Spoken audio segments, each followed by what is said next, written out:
of San Antonio's newest nonprofit CEOs says her own experiences fueled a personal passion for service she hopes to put front and center as she leads.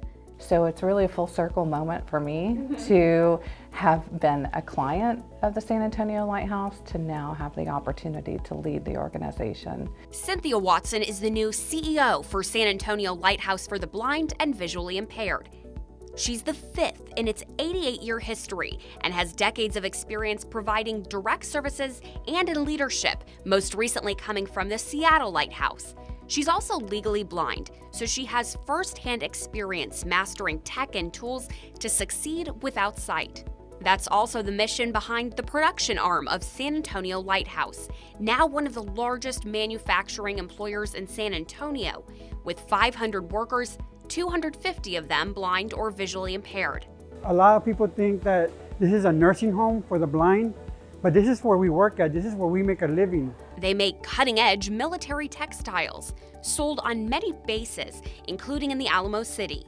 In this episode of Commerce Street, an Eyewitness News original podcast, we spoke with Watson about her personal and professional journey, as well as a machine operator in their manufacturing firm, who says his experience there has been life-changing. We also learned about the Lighthouse's other services and how a workplace can put people first while still serving a bottom line. So the San Antonio Lighthouse for the Blind is focused on empowering people who are blind and vision impaired. And how we carry out that mission is in a lot of ways, both creating employment for people who are blind through our manufacturing operations and our service businesses, as well as providing community-based services to all ages of people adjusting to vision loss, from babies who are newly diagnosed with vision loss and supporting their parents, all the way to seniors who are experiencing vision loss and trying to maintain their independence in their home and aging in place. For perspective, Watson says the organization employs hundreds but helps thousands through its services. The San Antonio Lighthouse employs just under 500 employees, and over half of which are blind or vision impaired. So in terms of employment numbers, we have 250 or so. And then on the services side, we provide services to nearly 10,000 Texans who are experiencing vision loss each year, and about almost 25,000 services. We have jobs for people who are blind in every aspect of manufacturing operation that you can think of. So we have a large textile and apparel manufacturing operation where we make military apparel for all the branches of the military. So we have sewing jobs. We also have all of the jobs that are related to overhead of running a manufacturing operation. So we have warehouse jobs, we have finance and accounting jobs, we have human resources jobs, all of the aspects of running a business that you can think of. We have people who are blind and vision impaired in all of those areas of the business, including the CEO, me. I'm actually legally blind myself.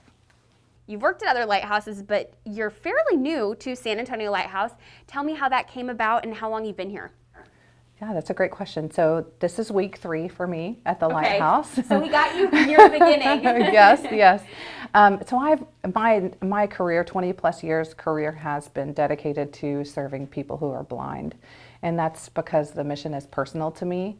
I was diagnosed with a vision impairment, a hereditary eye condition at the age of 9. And so it's a progressive condition. So over the years, I had to adjust to vision loss. And so because I really received so many great services and mentoring over the years, I really had a passion for giving back and doing the same. And so I started out my career by working with Texans who are newly adjusting to vision loss in the Houston area, by going into people's homes and providing direct services and helping them to figure out tools and techniques to be independent and to go back to work. And then fast forward 20 plus years, I've been working in the nonprofit sector in lighthouse type organizations and national organizations like the American Foundation for the Blind. So San Antonio Lighthouse is really near and dear to me. When I was in undergraduate school and losing more vision and needed to figure out what technology I could implement to be more productive and successful in college, I came to the San Antonio Lighthouse from Houston to actually look at the technology that was available for someone with extremely limited vision, because magnification was no longer an effective way for me to access print. And so I came here to learn about speech technology, and I was able to take that knowledge and those tools and be successful in undergrad and graduate school. So it's really a full circle moment for me to have been a client of the San Antonio Lighthouse to now have the opportunity to lead the organization. Is really an honor and is amazing. It sounds like you've had a very broad experience within these types of nonprofits and within this industry. How does San Antonio Lighthouse stand out nationwide? I mean, is this a pretty large organization? Is it kind of rare in the capacity of services and tools that it provides? Yes, I would say that I'm a little biased, but I would definitely say that we are one of the national leaders in several areas. So we're one of the largest employers. There are some large organizations like ours that employ hundreds of employees as well. But we are in the top 5 or so employers of people who are blind in the nation.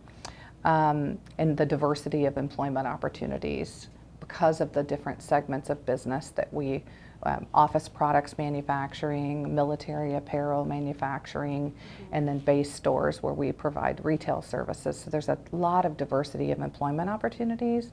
So I think that makes us stand out nationally. And then our comprehensive array of services for all ages really does make us stand out nationally. We are one of the national leaders in terms of numbers of clients served every year and number of services provided each year in this area. You were talking about manufacturing military textiles, apparel. For people that aren't familiar, what kind of things are they making? Is this like uniforms or? So we actually make chin straps that go onto the helmet systems for the military. So that's a sewn product. We also make Army combat shirts that have lots of complex pockets and patches and things sewn on it. We make trousers for it's an outer layer of trousers as well. So a wide array for all the branches of military, and they're highly complex uniform pieces. You know, people might wonder, hey, if you do have some degree of vision loss or if you are blind, what accommodations are made to work those machines? How does that process work? When you say the word blind, that really people think lights out, like no light perception, that you can't see anything. And the reality is there's a really broad spectrum and range from someone who has some limited vision, but they can use some of their vision functionally, all the way to someone who does not have any light perception and is totally blind. And we meet the needs and provide accommodations for that whole range of diverse vision loss. And depending on what their needs are in terms of lighting, color contrast, tactile markers to help them, enable them to do their work, we provide all of those array of accommodations. And then for our employees that are staff or more back office type work, we have technology in order for someone with limited vision or no vision to access the computer in order to fulfill those job tasks as well. So we really are the experts around, no matter what the job is, how do you accommodate for vision loss or no vision on the job? And we implement those techniques to make our workforce successful on the job. While walking around the plant, we met Raymond Flores, a machine operator who's worked here more than a decade. He credits a patient trainer for helping him learn the ropes. I am a machine operator for the San Antonio Lighthouse for the Blind. I operate a Gerber spreader that spreads the material for the pants that we are doing right now. I've been here for 12 years already, and what I've experienced is family, unity, I met my wife here, and I proposed here in front of all my coworkers and friends. And what I've learned is the ability to be independent and work in a job where I know that they're not going to criticize me because of my vision. And overall, unity is what it is. Not being able to work at other positions in other jobs for not being able to read a computer, the computer screen, the monitor, even in the machine that I'm working on right now, the font is real small, but I have learned to memorize with the buttons that I have to press in order for me to operate the machine. And that has a lot to do with the trainer. The trainer that trained me, she was very patient and very efficient. I have been asked, what do we do here? A lot of people think that this is a nursing home for the blind, but this is where we work at. This is where we make a living. We work 40 hours a week, 8 hours a day. And for us, it's like just an employment. But most of all, it's more like family, more like having fun. We do our work, don't take me wrong. Yeah. We do serious work and we take our job serious. But most of all, during our breaks and lunches, it's all unity and commemorating, with our friends and family. Watson says it's not just the work or services that set San Antonio Lighthouse apart. It's also the community created. What are the other things, in addition to providing services and in addition to all this manufacturing, one of the things that you do is really create a sense of community. And talk to me a little bit about that and how the community rises itself out of Lighthouse. Yes, I think that's one of the things that really makes us very unique, both in our workforce as well as our community of programs. For someone who's adjusting to vision loss, whether that's newly adjusting or somewhere on their journey to adjustment to vision loss, it's very isolating. You know, if you think about not being able to be independent in your travel, those sorts of things, it can be an extremely isolating disability. So having the opportunity to have a sense of community, we really do consider our workforce a family. Mm-hmm. We do a lot of things together. We have a lot of fun together. We celebrate holidays together. And everyone learns from one another. So there's a real collaboration. There's it's inclusive. And oftentimes people with experiencing vision loss don't feel included. Mm-hmm. And so this is a safe place where they know that everything is going to be considered with vision loss in mind, and they don't need to worry about whether or not it's going to be inclusive.